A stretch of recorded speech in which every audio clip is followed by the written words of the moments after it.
The truth is, enough is enough. It's no longer acceptable for you to be afraid of starting something new or to spend 40 years in the same chair just dreaming of flying.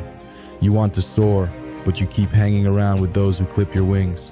Don't you see that the only thing fleeting on this earth is us?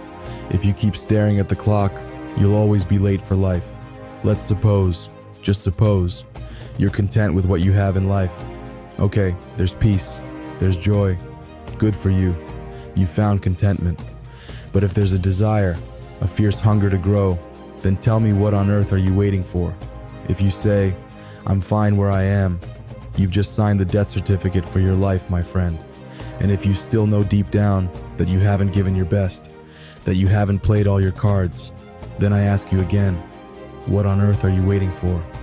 The perfect moment, $1 million, the ideal partner, the talent scout who will discover you, the degree, the masters, the double doctorate, society's approval. In this life, it's important to know things, but it's even more important what you do with that knowledge. Experience isn't gained through theory, because that would be like trying to satisfy your hunger by memorizing the menu.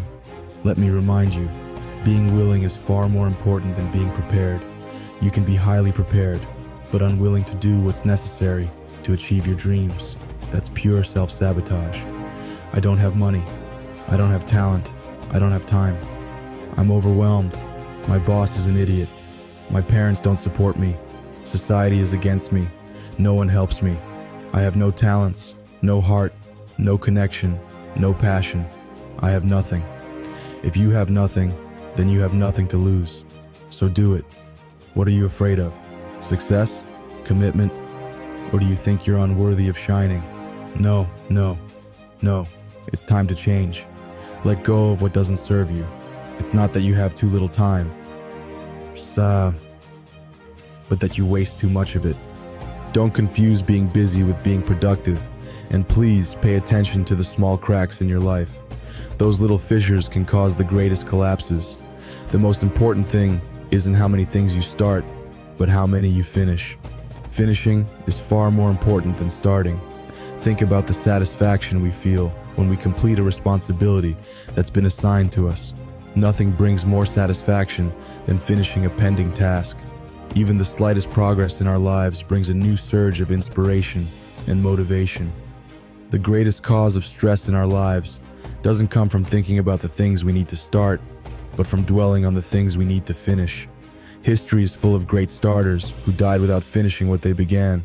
Be honest, we are tremendously inconsistent. We don't want to conquer anything, but we want to be served as if we've colonized everything.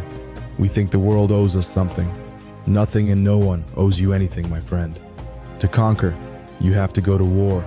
You have to jump into battle, sound the trumpet, lose some skin along the way, take a few hits, lose some companions in the process of victory. Or do you think life is a picnic? No. Please.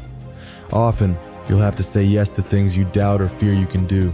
That's the only way to put your life at a crossroads. Either you sink or you knock it out of the park. Do it once in a while, and you'll see that the cliff is there to make you jump or teach you how to fly. What's the use of believing you're a lion if you never start to roar? Even if your first roar is weak, you've got to bare your teeth, starting now. We all need a certain ferocity in this jungle. Roar or remain the victim. How can you expect others to believe in you if you don't start believing in yourself? Don't you realize that this is the price of being different? The cost of being different can be high, but it's the price of dignity and authenticity. It's better to be called a crazy entrepreneur than to be a bitter employee. Stop handing out resumes and start handing out flyers for your business. Hurry up and make mistakes, because that's how you'll understand. They're not failures, but accumulated experience. Please, there's no shortage of resources, but you lack hunger. And when you do things, do them with love, with passion, with patience, with wisdom, with vision, with focus, without fear, and without looking back. Get ready. There's no better investment than the one you make in your knowledge and education. Study, understand, focus, discern every word, every book, devour the world. Learn to eat both on the streets and at banquets. Every moment of your life should be a learning experience. You can't come home and say, I could have lived without this day. That's a real tragedy, my friend. If you want victory, you'll have to go to war.